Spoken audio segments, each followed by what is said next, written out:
I'm very disappointed, Tamiya. This thing drives like shit. Hey everyone, welcome back to ECRC. My name is Eric, and today we're going to look at the Tamiya Alfa Romeo Giulia on the MB-01 chassis. Now, this is an interesting one. If you saw my unboxing, you saw that little layout of the different motor positions, and this has 3 different wheelbases also. It's kind of like a all-in-one chassis for Tamiya. It's a pretty simple build. There's not really much to it. This is a pretty easy chassis to work on also. And let's look at the obvious first, okay? This is a beautiful car. This is really, really nice. Nice molded chrome grille in the front. You have to paint these black on the sides. Really nice decals. I did do some smoke here. I also used the pearl white on this car instead of the regular white. And you can kind of see there's like a little bit of a contrast between the pure white and the pearl white. It's got the hard plastic side mirrors also, give it a nice touch. It doesn't have real wipers, these are decals. But overall, very happy with the body. Now there are a couple things you got to be careful when you're working on this one. The front and back polycarbonate body is pretty thin, and you do have to be very careful when cutting it out. I don't know if this body will last if you're, if you end up hitting a lot of things with it, especially down in this middle here. It's very, very thin.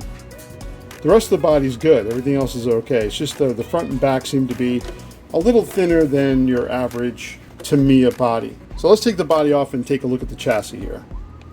Okay, so here's our chassis. Now let me just get a TT02 so you can see a size comparison. Alright, so here's my TT02R. And you can see there's quite a big difference. You know what, let me go, maybe you can't see it too well here. You can see the wheelbase is much longer on the TT02. It does use larger wheels and tires, but you can see the difference in the actual wheelbase itself and the size of the, the chassis. It's also much wider. Let's see if I can get that on camera. It's also much wider by, I would say, a good ½ inch at least. Okay, so I'm going to add some video in here of the build just to show you how simple it is.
if you build this box stock, I don't think this is drivable.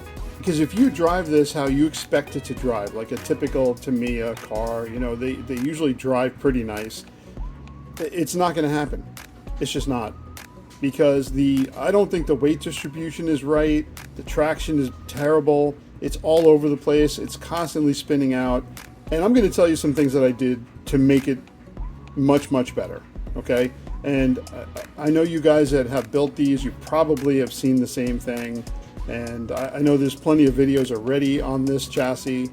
I haven't seen too many, you know, really negative things, but I'm telling you right now, it's not drivable. You have to use some hop-ups and, you know, you got to do some tinkering to make it better. So I'm going to tell you what I did, and I'll tell you what the results were. You really want to use a nice sticky grease on the diff in here. So that was number one. The other thing I did was I used the suspension balls. I used the metal suspension balls. Do not use the plastic ones. They just kind of like, they literally will even pull out of the arms. So easy. You can see the metal one in there. I think you can. The metal ones are just the way to go. And you need 2 sets of them because they come in a package of 4. So you need 4 for the front, 4 for the rear. You also want to make sure you use ball bearings, and that's if you're going to run these things and you're not going to have them as like a static model, you definitely want to use ball bearings. You always want to use ball bearings, to me, as if they don't come with them, but it's a must. The bushings are a little more loose and you have more play everywhere, so make sure you use ball bearings on this one. So the other thing I did was, here, let me take one of the wheels off for you, and I'm going to show you this one.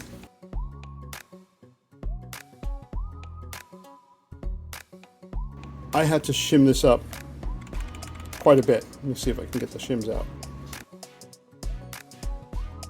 Okay, so I had some shims left over from other projects, and I'm glad I did because you have to shim this thing up quite a bit.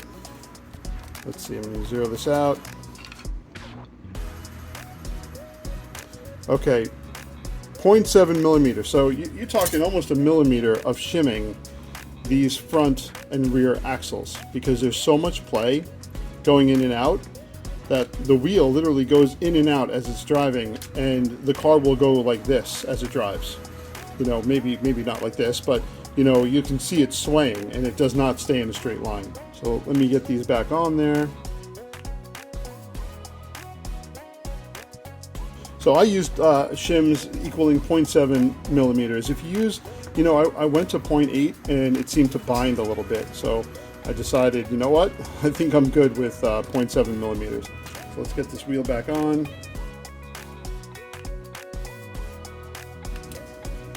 And the last thing I did was, you know, I had these super mini CVAs, and I had these laying around for another project, for a TTO2 project. But these are the perfect mini CVAs to put on this. Also, you know, it gives you the ball ends, and everything just seems a little more stable, and there's less movement, especially, you know, with the suspension balls, with these CVAs, with the shims added.